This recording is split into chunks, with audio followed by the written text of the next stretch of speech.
Hello बच्चों, नमस्कार। कैसे हैं आप सभी? स्वागत है आप सभी का SSC mania by MD classes YouTube channel पर। उम्मीद करता हूं आप लोग अच्छे होंगे, अपनी तैयारी को भी शानदार ढंग से कर रहे होंगे। बच्चों, मेरी क्लास रोजाना 11 बजे होती है और वहीं आपने कहा था कि सर एक ऐसा सेशन लेकर आइए कि हमें संविधान संशोधन याद नहीं हो रहे हैं, इनको याद कैसे करें। तो आज जो 10 से 15 मिनट का ये वीडियो रहेगा, आज संविधान संशोधनों को शानदार तरीके से याद करेंगे। पूरे नहीं, जो इंपोर्टेंट है, जहां से प्रश्न बार बार बन रहा है उनको जरूर याद करेंगे भाई। चलिए तो स्टार्ट कर लेते हैं आज के इस सेशन को। तो सबसे पहली चीज तो आपको यह मालूम होनी चाहिए कि जो संविधान संशोधन है, ये जो प्रक्रिया है, हमने कहां से ली है। तो आप लोग जो है कमेंट करके बताते रहिएगा भाई। अगर हम बात करें संविधान संशोधन की, तो संविधान संशोधन की जो प्रक्रिया है ये कहां से ली गई है और भारत के संविधान में इनका प्रावधान कहां पर किया गया, संविधान संशोधन का, कॉन्स्टिट्यूशनल अमेंडमेंट्स का।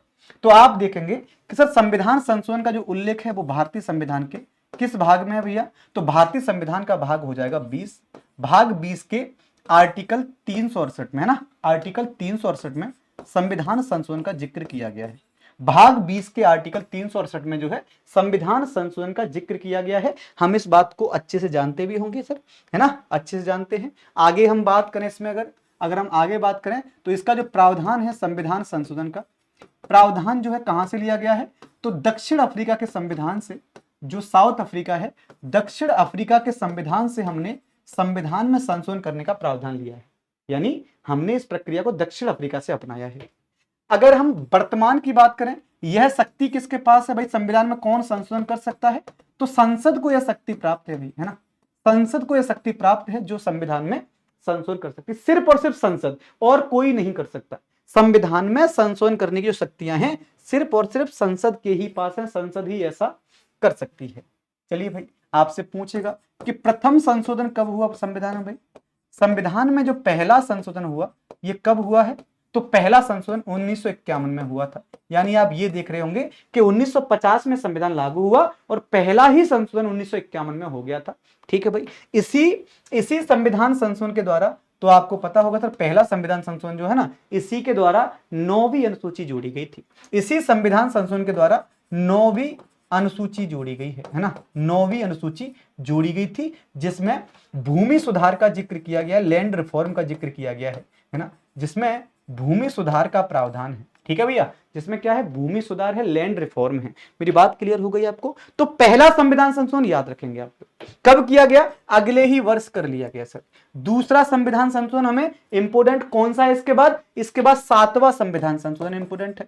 तो सातवां जो संविधान संशोधन है बेटा, 7वां संविधान जो संशोधन है वो कब होता है? तो वो हुआ है, जल्दी से बताओ कमेंट करके, तो वो हुआ है 1956 में।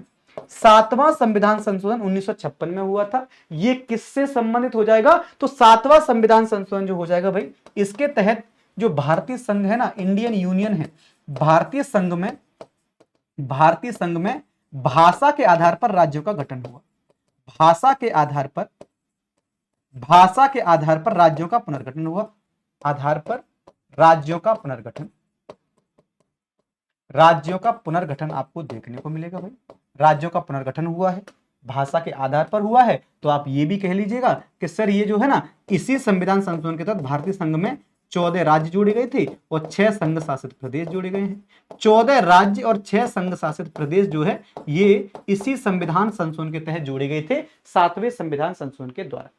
7वें संविधान संशोधन के द्वारा। बात क्लियर हो रही है? इसके बाद अगला जो इंपोर्टेंट आर्टिकल है, अब हम बात करते हैं, ये तो हमने बात करी ली। इसके अलावा कुछ आर्टिकल ऐसे हैं जो भाषा से संबंधित है ना। भाषा से संबंधित कौन कौन से प्रमुख अनुच्छेद हैं या कौन कौन से प्रमुख संविधान संशोधन हैं भाषा को लेकर? क्योंकि अगर हम सीक्वेंस से चीजों को पढ़ेंगे तो ज्यादा आसान हो जाएगा। आपसे पूछेगा कि भाषा को लेकर कौन कौन से संविधान में संशोधन हुए, तो भाषा को लेकर पहला हुआ है 21वां संशोधन। 21वां संविधान संशोधन कब हुआ? तो ये 1967 में हुआ है, 1967 में हुआ था। और इसी संविधान संशोधन के माध्यम से भारतीय संविधान में अनुसूची 8 में सिंधी भाषा जोड़ी गई थी। सिंधी भाषा को ऐड किया गया था, याद रखना। सिंधी भाषा कब जोड़ी गई है? तो ये 21वें संविधान संशोधन के माध्यम से 1967 में जोड़ी गई है। अगला होता है कौन सा भाई? तो अगला होता है 71वां संविधान संशोधन। 71वां संविधान संशोधन हुआ, ये कब हुआ मेरे भाई? तो ये 1992 में हुआ है। 71वां संविधान संशोधन 1992 में हुआ है और इसके तहत 3 भाषाएं जोड़ी गई हैं। 3 भाषाएं। अब आप कहेंगे सर हमको तो याद होंगी नहीं ये 3 भाषाएं। तीन भाषा कौन कौन सी हैं? तो फॉर्मूला याद रखिएगा नमक करके, है ना, NMK, नमक करके याद रखिएगा। ना से नेपाली, ना से नेपाली, मां से मणिपुरी, मां से मणिपुरी, और का से कोंकणी, का से कोंकणी। तो तीन भाषाएं जोड़ी गई कौन से संविधान संशोधन से? तो आपका 71वां संविधान संशोधन। उसके बाद आपका 92वां संविधान संशोधन हुआ, 92वां संविधान संशोधन हुआ। ये कब होता है भाई? तो ये 2003 में हुआ है। और 2003 में कितनी भाषा जोड़ी गई? ये भारतीय संविधान की 8वीं अनुसूची में, भारतीय संविधान की 8वीं अनुसूची में 4 भाषाएं जोड़ी गई हैं, 4 भाषाएं। अब इनको याद करने की कोई ट्रिक है क्या? बिल्कुल है भाई, आप लोग बोर्ड मास करके याद कर सकते हो। बोर्ड मास का मतलब BDMS, बोर्ड मास का मतलब क्या है? BDMS है, जिसमें बा से बोडो, बा से बोडो, डा से डोगरी, मां से मैथिली, मैथिली, और सा से संथाली, सा से संथाली। ये 4 भाषाएं जोड़ी गई। तो ये आपका भाषा के लिए जो संविधान में संशोधन हुए तीनों को हमने अच्छे से याद कर लिया। वर्तमान में जो है भारतीय संविधान की 8वीं अनुसूची में 22 भाषाएं हैं, याद रखिए आप लोग। चलिए भाई, इसके बाद अगर हम बात करें जो सबसे महत्वपूर्ण आर्टिकल क्या रहेगा, सबसे महत्वपूर्ण और कौन सा संविधान संशोधन है, तो लिखिएगा भाई 42वां, सर इसके बाद लिखिए 36वां संविधान संशोधन। जो इंपोर्टेंट है उन्हीं को लिखेंगे बस। 36वां संविधान संशोधन अगर हम देखें, 36वें संविधान संशोधन को अगर हम देखें, ये कब हुआ है? तो 1975 में हुआ, 1975 में हुआ है। और इसी 36वें संविधान संशोधन के माध्यम से याद रखेंगे बच्चों कि क्या किया गया था? इसी 36वें संविधान संशोधन के माध्यम से सिक्किम को भारतीय संघ में शामिल किया गया है। सिक्किम क्या बना? सिक्किम जो है पूर्ण राज्य बना है। और ये पूछा गया प्रश्न है, इसीलिए मैं आपको ये राज्य को लेकर बता दिया है ना, राज्य को लेकर मैंने आपको बता दिया है। आगे बात कर लेते हैं। इसके बाद आता है आपका 42वां संविधान संशोधन। 42वां संविधान संशोधन, इसको मिनी कॉन्स्टिट्यूशन बोलते हैं भैया, मिनी कॉन्स्टिट्यूशन इसको कहा जाता है। 42वें संविधान संशोधन को मिनी कॉन्स्टिट्यूशन कहा जाता है। ये कब हुआ था? तो 1976 में हुआ है। 1976 में ये संविधान में संशोधन हुआ था। ठीक है, इसे हम मिनी कॉन्स्टिट्यूशन के नाम से जानते हैं। लिखो भैया, इसे क्या कहा जाता है बच्चों? इसको मिनी कॉन्स्टिट्यूशन कहा जाता है, लघु संविधान कहा जाता है। ठीक है भाई, इससे लघु संविधान क्यों बोलते हैं? क्योंकि संविधान के मैक्सिमम पार्ट में इससे संशोधन हो गया था, है ना, मैक्सिमम पार्ट में इससे संशोधन हो गया था, याद रखिए आप लोग। इसके तहत आप देखेंगे सर प्रस्तावना में संशोधन हुआ है, प्रस्तावना में संशोधन हुआ है। प्रस्तावना में क्या जोड़ा गया? तो प्रस्तावना में समाजवादी, समाजवादी, पंथ निरपेक्ष, समाजवादी, पंथ निरपेक्ष और अखंडता शब्द जोड़े गए थे। समाजवादी, पंथ निरपेक्ष और अखंडता शब्द जोड़े गए थे। इसके अलावा आपके मूल कर्तव्य शामिल किए गए, मूल कर्तव्य शामिल किए गए इसी के तहत, है ना, मूल कर्तव्य शामिल किए गए थे। किसमें? तो भारतीय संविधान के भाग 4A में शामिल किए गए। और आर्टिकल 51A जो है इसी के तहत जोड़ा गया था। आर्टिकल 51A इसी संविधान संशोधन के तहत जोड़ा गया था। हम आगे बात कर लें भाई, आगे अगर हम बात करें तो आप ये कहेंगे सर इसी के तहत आपको एक चीज और याद रखनी है कि जो लोकसभा और विधानसभाएं होती हैं ना, लोकसभा और विधानसभा होती हैं, उनका कार्यकाल बढ़ा दिया गया था। लोकसभा और विधानसभा का कार्यकाल 5 वर्ष से बढ़ाकर 6 वर्ष किया गया था इसी संविधान संशोधन के माध्यम से, है ना। वर्तमान में दोबारा से 44वें संविधान संशोधन के माध्यम से 5 वर्ष किया गया, लेकिन जो आपका 42वां संविधान संशोधन था इसके तहत लोकसभा राज्यसभा कार्यकाल, लोकसभा और विधानसभा जो है आपकी, लोकसभा और विधानसभा कार्यकाल 6 वर्ष किया गया था। कारण क्या था? देश में आंतरिक अशांति के आधार पर आपातकाल लग गया था। जब आपातकाल लगेगा तो एक कार्यकाल तो बढ़ ही जाता है, तो इसके लिए ये बढ़ाया गया था। इसके बाद आप देखेंगे सर एक आर्टिकल जोड़ा गया, कौन सा आर्टिकल? तो आर्टिकल जो है 39B जोड़ा गया है ना, 39B जोड़ा गया है। आर्टिकल इसी के तहत 43A जोड़ा गया, 43A जोड़ा गया। और इसी के तहत आप देखेंगे आर्टिकल 48A जोड़ा गया है। तो ये सभी क्या है? ये महत्वपूर्ण आर्टिकल इसी संविधान संशोधन के तहत जोड़े गए थे। अगर हम बात करें एक और इंपोर्टेंट की बात करें आर्टिकल की, तो आप यहां पर ये देखेंगे कि जो 44वां संविधान संशोधन हुआ है ना, नेक्स्ट कौन सा है? 44वां कॉन्स्टिट्यूशनल अमेंडमेंट। तो 44वां संशोधन जो हुआ है इसके तहत क्या क्या हुआ सर? 44वें संविधान संशोधन के तहत क्या हुआ है? और ये 1978 में हुआ था, 1978 में हुआ था। इसके तहत जो आपका राइट टू प्रॉपर्टी था या संपत्ति का अधिकार था, संपत्ति का जो अधिकार है उसको समाप्त किया गया। संपत्ति का अधिकार क्या कर दिया गया भैया? अधिकार को जो है समाप्त कर दिया गया है, और इसको फंडामेंटल राइट से समाप्त करके कहां पर भाई? इसको लीगल राइट बनाया गया। इसको लीगल राइट बना दिया गया और लीगल राइट के रूप में इसको कहां पर रखा गया है, तो आर्टिकल 300A में रखा गया था, है ना, आर्टिकल 300A में इसको रखा गया है। तो ये आपका 44वां संविधान संशोधन संपत्ति के अधिकार से संबंधित है और इंपोर्टेंट है, पूछा जाता है। इसके बाद देखिए आप लोग 61वां संविधान संशोधन, आपका 61वां संविधान संशोधन आपका हो जाएगा। और इसी 61वें संविधान संशोधन के माध्यम से क्या होता है, तो लिखो भैया, इसी 61वें संविधान संशोधन के माध्यम से आप देखेंगे, इससे पहले आप एक और लिख लो 52 में, है ना, 52 कॉन्स्टिट्यूशनल अमेंडमेंट्स जो हुआ वो 1985 में हुआ है। और इसी के तहत आप देखेंगे बच्चे लोग, इसी के तहत जो है ना 10वीं अनुसूची जोड़ी गई है, 10वीं अनुसूची जोड़ी गई थी। और इसी 10वीं अनुसूची में क्या है, दल बदल का जिक्र है, दल बदल का प्रावधान इसी 10वीं अनुसूची में हमें देखने को मिलेगा भाई, है ना। दल बदल का जो प्रावधान है वो इसी अनुसूची में आपको देखने को मिल जाएगा। इसके बाद देखते हैं 61वां संविधान संशोधन। 61वां संविधान संशोधन जो हुआ, ये कब हुआ है सर 61वां संविधान संशोधन, तो ये 1989 में हुआ है। 61वां संविधान संशोधन 1989 में हुआ है। और इसी 61वें संविधान संशोधन के माध्यम से आप देख पाएंगे, इसी 61वें संविधान संशोधन के माध्यम से आप देख पाएंगे जो मतदाता की आयु है उसको चेंज किया गया। मतदाता की जो एज होती है ना बच्चे, मतदाता की जो एज होती है उसको 21 वर्ष से घटाकर कितना कर दिया गया, 18 वर्ष कर दिया गया था। यानी 1989 से पहले ये हुआ करती थी 21 वर्ष, 1989 में इसको 18 वर्ष किया गया है। तो मतदाता की एज में भी परिवर्तन हुआ है। ठीक है भैया, अगला देखो 73वां संविधान संशोधन हुआ। और 73वें संविधान संशोधन के माध्यम से 1992 में क्या होता है सर, 11वीं अनुसूची जोड़ी गई है, 11वीं अनुसूची जोड़ी गई थी। और इस अनुसूची में क्या है, ग्राम पंचायतों की बात करी गई भाई, है ना, ग्राम पंचायत कह लो या पंचायतों के गठन की बात कर लो भाई, पंचायतों का गठन किया गया है इसी अनुसूची के तहत, 11वीं अनुसूची।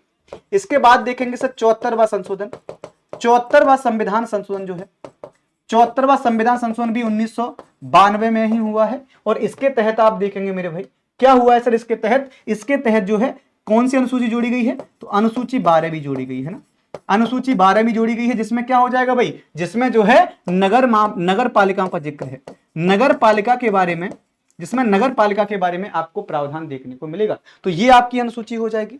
इसके बाद देखो 86वां संशोधन, 86वां संविधान संशोधन, 86वां संविधान संशोधन कब हुआ, तो ये 2002 में हुआ है। इसी 86वें संविधान संशोधन के माध्यम से क्या हुआ बच्चों, भारतीय संविधान में एक आर्टिकल 21A जोड़ा गया था और 11वां मौलिक कर्तव्य जोड़ा गया था, 11वां मौलिक कर्तव्य जोड़ा गया है। तो 11वां मौलिक कर्तव्य और आर्टिकल 21A मौलिक अधिकारों में, और इसी के तहत जो आपका शिक्षा था, शिक्षा को है ना, राइट टू एजुकेशन ना, राइट टू एजुकेशन को शामिल किया गया था, राइट टू एजुकेशन को शामिल किया गया था, शिक्षा के अधिकार को शामिल किया गया है, राइट टू एजुकेशन को शामिल किया गया किसके तहत, 86वें संविधान संशोधन के तहत। तो इसमें कहा गया कि जो 6 से 14 वर्ष के बच्चे हैं ना, 6 से 14 वर्ष के बच्चों को हम क्या करने वाले हैं, निःशुल्क और अनिवार्य शिक्षा प्रदान करेंगे, निःशुल्क और अनिवार्य शिक्षा प्रदान करेंगे, अनिवार्य शिक्षा, ये प्रावधान किया गया 21A में। और 11वां मौलिक कर्तव्य कहता है कि जो 6 से 14 वर्ष के बच्चे हैं उनके लिए प्रारंभिक शिक्षा के अवसर जो है माता पिता उन्हें प्रोवाइड कराएंगे, है ना, माता पिता उन्हें प्रोवाइड कराएंगे। तो ये आपको याद रखना है। इसके बाद आप देख रहे होंगे सर, इसके बाद आप देख रहे होंगे कि 91वां संविधान संशोधन, 91वां संविधान संशोधन जो हुआ वो 2003 में हुआ है, 2003 में 91वां संविधान संशोधन हुआ था। और इसी 91वें संविधान संशोधन के माध्यम से याद रखना बेटा, जो आपकी क्या होती है, जो मंत्री परिषद होती है, मंत्री परिषद जो होती है, चाहे वो लोकसभा की हो, चाहे मतलब वो केंद्र में हो चाहे राज्य में हो, मंत्री परिषद की जो संख्या होगी ना, मंत्री परिषद की संख्या जो होगी वो पीएम और सीएम को मिलाकर 15% से ज्यादा नहीं होनी चाहिए, 15% से ज्यादा नहीं होनी चाहिए किसी भी कंडीशन में, है ना, 15% से कम ही होनी चाहिए, 15% से ज्यादा नहीं होनी चाहिए। ये 91वें संविधान संशोधन के माध्यम से कहा गया है, याद रखना भाई आप लोग, है ना। इसके बाद आप देख रहे होंगे सर कि जो 101वां संविधान संशोधन है, जो आपका 101वां संविधान संशोधन है ना, 101वां संविधान संशोधन होगा, ये कब हुआ है, तो ये हुआ है 2016 में, 2016 में हुआ है। और ये किससे संबंधित है, ये आपका जीएसटी से सम्मिलित है, गुड्स एंड सर्विस टैक्स से सम्मिलित हो जाएगा। और इसी के तहत जीएसटी के रूप में एक अप्रत्यक्ष कर शामिल किया गया है ना, इसी के तहत जीएसटी के रूप में एक अप्रत्यक्ष कर शामिल किया गया था। भाई समझ में आपको आ रहा है, यहां तक कोई दिक्कत समस्या तो नहीं है? तो आप कहेंगे सर बहुत बढ़िया है, कोई दिक्कत नहीं है। इसके बाद देखिए 103वां संविधान संशोधन, 103वां जो संविधान संशोधन है ना, 103वां संविधान संशोधन है, ये भी 2019 में हुआ है बेटा। और इसी 103वें संविधान संशोधन के माध्यम से आप देखेंगे भैया, इसी 103वें संविधान संशोधन के माध्यम से देखेंगे इसमें सर क्या किया गया है, जो ईडब्ल्यूएस है ना, ईडब्ल्यूएस को 10% आरक्षण दिया गया था। ईडब्ल्यूएस को 10% आरक्षण की बात करी गई, ईडब्ल्यूएस को 10% आरक्षण दिया गया। इसके बाद देखेंगे आप लोग 104वां संविधान संशोधन, 104वां संविधान संशोधन है। इसके तहत सर क्या किया गया है 104वें संविधान संशोधन के तहत? तो आप कहेंगे सर जो एंग्लो इंडियन होते थे ना, एंग्लो इंडियन जिनकी नियुक्ति राष्ट्रपति और राज्यपाल करते थे, एंग्लो इंडियन की समाप्ति कर दी गई। अब एंग्लो इंडियन की नियुक्ति नहीं की जाएगी, अब एंग्लो इंडियन की नियुक्ति नहीं की जाएगी। और अभी जो हुआ है आपका 106वां संशोधन, अभी जो आपका 106वां संविधान संशोधन हुआ है, 106वां संविधान संशोधन हुआ है, इसके तहत यह कहा गया भैया, इसी 106वें संविधान संशोधन के तहत यह कहा गया है कि जो लोकसभा और राज्यों की विधानसभा है ना, लोकसभा और राज्य की विधानसभा है, लोकसभा और राज्य की जो विधानसभा होगी वहां पर महिलाओं के लिए क्या होगा भैया, महिलाओं के लिए 33% सीटें रिजर्व रहेंगी, है ना, महिलाओं के लिए 33% सीटें रिजर्व रहेंगी। तो ये आपको याद रखना है। इस प्रकार के जो आर्टिकल आपकी संविधान संशोधन कई बार आपकी परीक्षाओं में पूछे गए हैं, इससे ज्यादा आपको कुछ पूछेगा ही नहीं। यही है इंपॉर्टेंट जो बार बार पूछा जाता है। तो चलिए आज के लिए इतना ही, थैंक यू सो मच। मैं उम्मीद करूंगा कि आपको क्लास समझ में आई होगी। क्लास समझ में आई है तो रेगुलर बेसिस पर मेरी क्लास होती है 11 बजे एसएससी मेनिया भाई चैनल, मेनिया भाई एमडी क्लासेस पर, उसको आप लोग ज्वाइन कर लीजिएगा। और हाँ, संडे को एक क्लास लेकर आ रहा हूं रात के 9 बजे, संडे को रात को 9 बजे एक शानदार सी क्लास लेकर आ रहा हूं बच्चे, इस क्लास को ज्वाइन कर लीजिएगा। यह एसएससी एमटीएस के लिए क्लास है जिसमें 200 शानदार से क्वेश्चन करा रहा हूं। तो चलिए आज के लिए इतना ही, थैंक यू सो मच। जय हिंद, जय भारत।